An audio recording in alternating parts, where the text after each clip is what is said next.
It is good again to be with you tonight. Au e hei tau au te mait ei te parhei a mai rutu pui tātou te pō. I hope that your day has been productive and meaningful. Te tia toringa i au e mea mait ei tātou. Not true. C'est quoi? Ah, que ça écarte. Is this okay? Ouais. And I pray that our gathering this evening will once again be a rich experience for each of us. E taupure no te hei ariro moi hoa te hapit ana tātou. E wharere tātou i te atua nārtu i te wārua mai tei. As I mentioned at the end of the evening, I wanted to begin this evening with an opportunity to give you opportunity to share questions or observations about what has been shared for the past 2 evenings. Mai tau i proihone i napo nei e vaiso wau te teiteime rii, no tātou no te uira i te teimo uira a ni e chapira, I hare rapa e ni e chapira I horo he mai teime mātāmua, aure rā te teimo mana no te tauturu aia, ie hare rapa e tua, te une I hare kāwhor harminu mei nei. And if you remember on Monday evening, we talked about the priesthood structure of the church and some of the basic responsibilities of priesthood ministry. No te whahamana ora ia tātou, I te pō mātāmua, ua tua tāpapa mai tātou, I te parau no te autau ara, e ha te mau mea I roto I te autau ara, te mau uhipa, no tra e tra. And we also shared very briefly about church identity and the importance of the enduring principles as part of our identity. E wahi o poto no mai tātou, ni e te parau no te iho o te taretia, te iho tumu o te taretia, e tēnu atu te whauwha no te mau rata I rata mau a te taretia. And then last evening, we began the first part of the importance of generosity in the life and mission of the church. E ina pone wa hamata mai tātou I te parau no te rima horoa e waine I ruto I te taretia. So I want to give you opportunity if there are questions or reflections that you would like to share with us, we would appreciate you sharing them this evening. No tātou I tēnei teime e horo ar ai e te teime rii no tātou.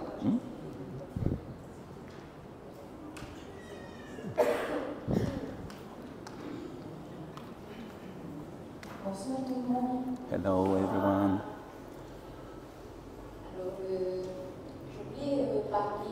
I would like to comment the first night when we talked about, when we shared the experience that you have in India about the baptism. Because the hair was not completely immersed in the water. And we, of course, we laughed about that. But I was frustrated because here in French Polynesia, there are some people baptized, and there are some kind of mistake. And sometimes we ask to do the baptism again. And sometimes there is some mistake about the words saying during the prayer, and then we do it again. And the more I see, it's 3 or 4 times, and I wonder myself that there's a method. We need assembly. We need to share the gospel. We have a candidate, and we have the assembly together, and we have the witnesses for the baptism. But what about the moment there is baptism and there is some mistakes? And my question is, if the person baptized, the hair is still dry, could we accept the fact that he is baptized even if the hair is dry? This is my question.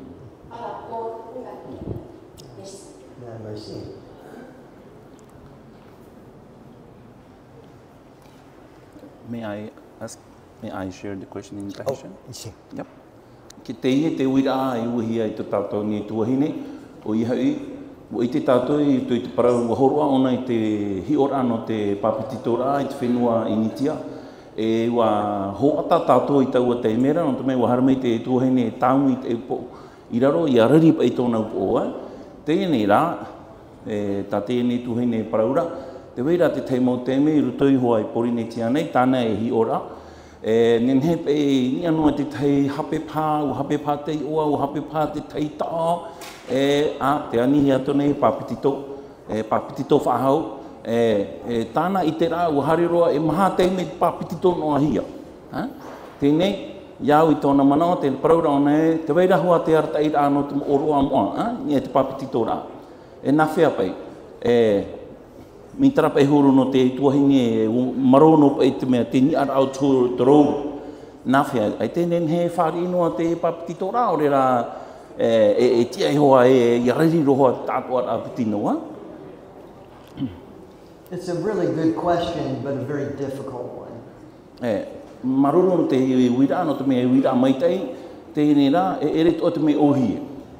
First, let me encourage all of us that in preparation, we do as much as we can, that we learn and know the words that are required in the different ordinances, sacraments.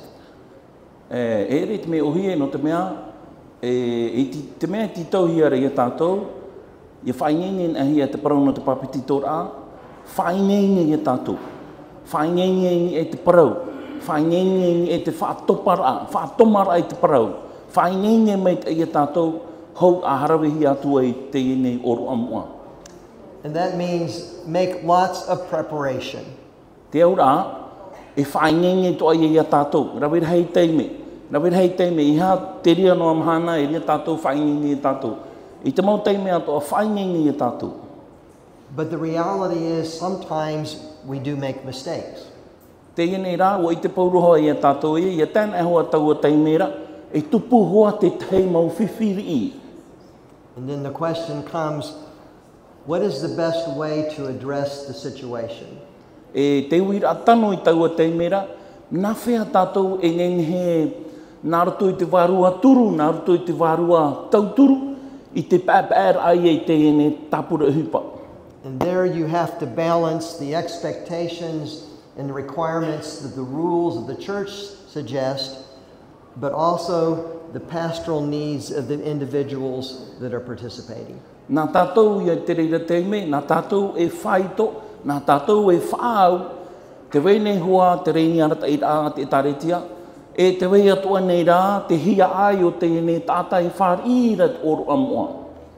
Let me add two other illustrations that create the same kind of complication.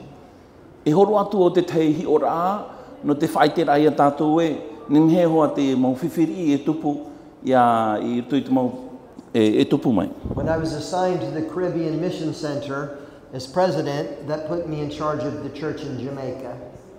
Te wera ho e teimei wa ihia wau e iariro e perititeni no te pūmitioni no te tuawhenua no Jamaika. And the records were not up to date, and so I worked with the local officers to update records. E taua teimera te wene te tātau te hap ora e te parau no te miniti o rera no te tap op ora ai te mau uhipa i taua teimera e wa amui atu au e soiana. And I came across one of the records where two of the elderly women in the congregation had been baptized and confirmed by one of our ministers. E taua teimera te paraurapa e ona i te imahana e papititohia nā tuahine e piti, papititohia e tāmauhia raua e te teimau orometua. And in that entry I discovered that the minister was an ordained priest, which meant he could do the sacrament of baptism, but he was not an ordained elder and therefore could not do the sacrament of confirmation. E te mea tāu I te taua teimera, a parau noahi ai, a whaau noahi ai moe tā muira, e wano ai au I te wheruri ai, te I tātai hara mai nei papitito e taua ona.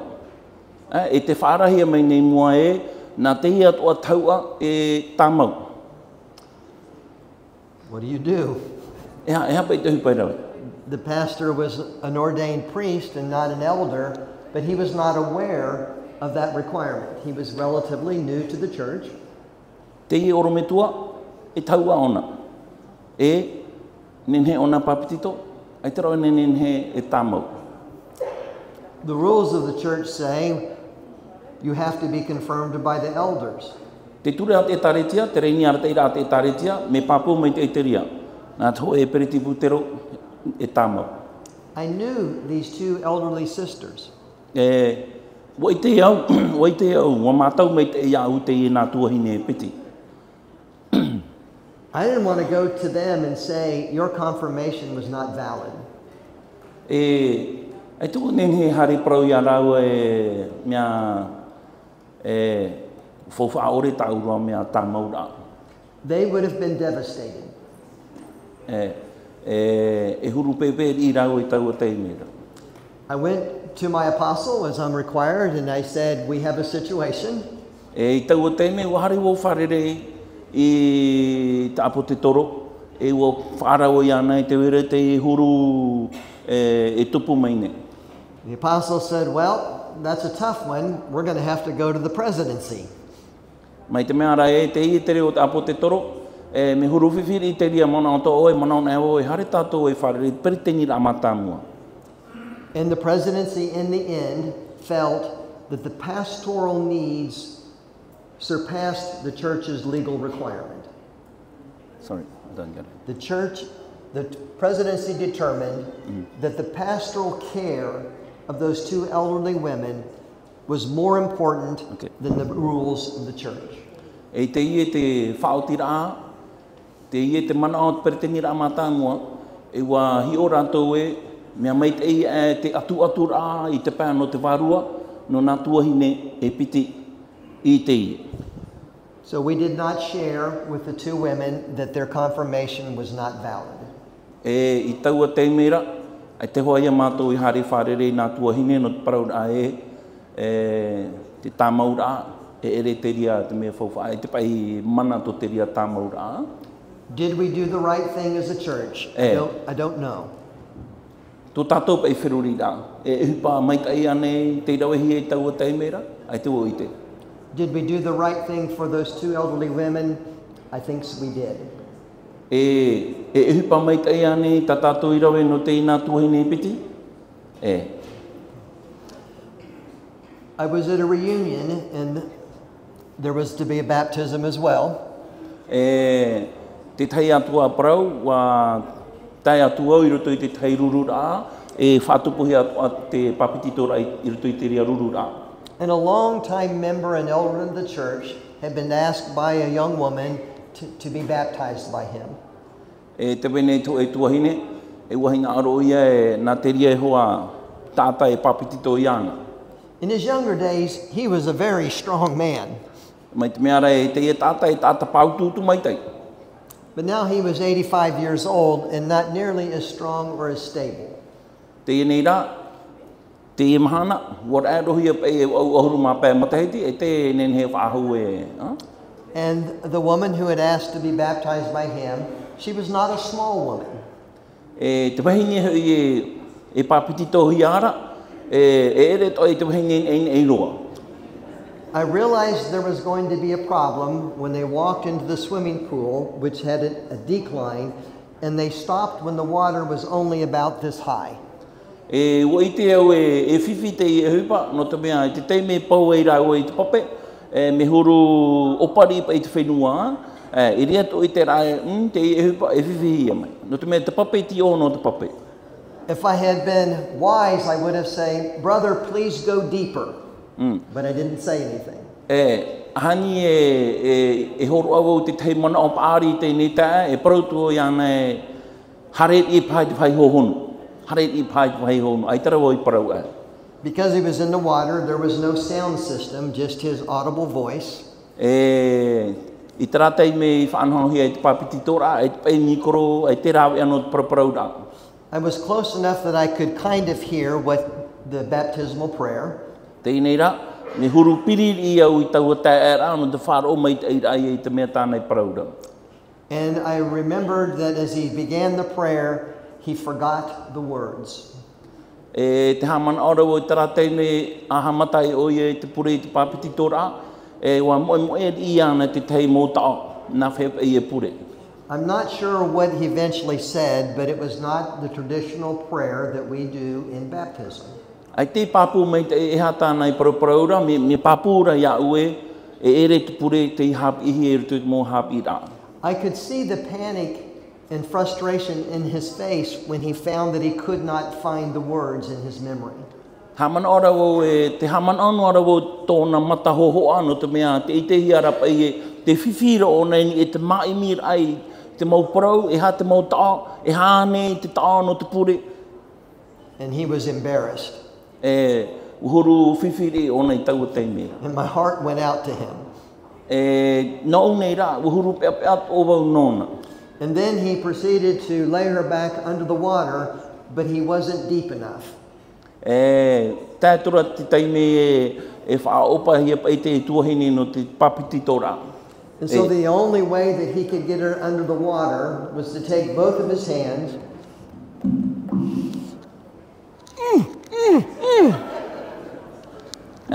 e no tra mea hau e repi te mea hohonu roa, trano e tarawe a tānei I te e nenhe o nei papiti tō te tuahine. and her feet went up, E awa o te tuahine o peinia.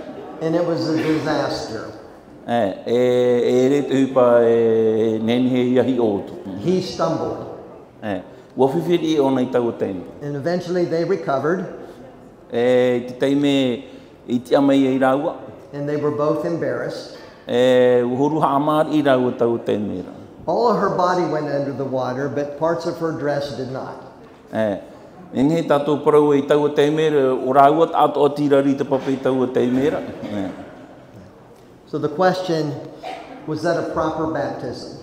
I re pai tātou e whiruri pai tarawir a I ero pai tātou e whiwhiru tu I te ria parau no te papiti tora. There was not a single person in the community that was there that would have said, we need to do it again. They saw the experience and they felt the presence of God's Spirit to say, she has been baptized. Te waira hoa te tei mō tātai te parau fo whiwata pai tara whiruri a e papiti tō whaahau. Ai te pai tupu te ria whanhora, wa I te rātou wa tai mei te waru o te atu e rutu I te ria whanhora. Wa tai mei pai, no te e tuahine o te papiti tohia, wa tai mei te waru o mai tai I rutu I te papiti tora.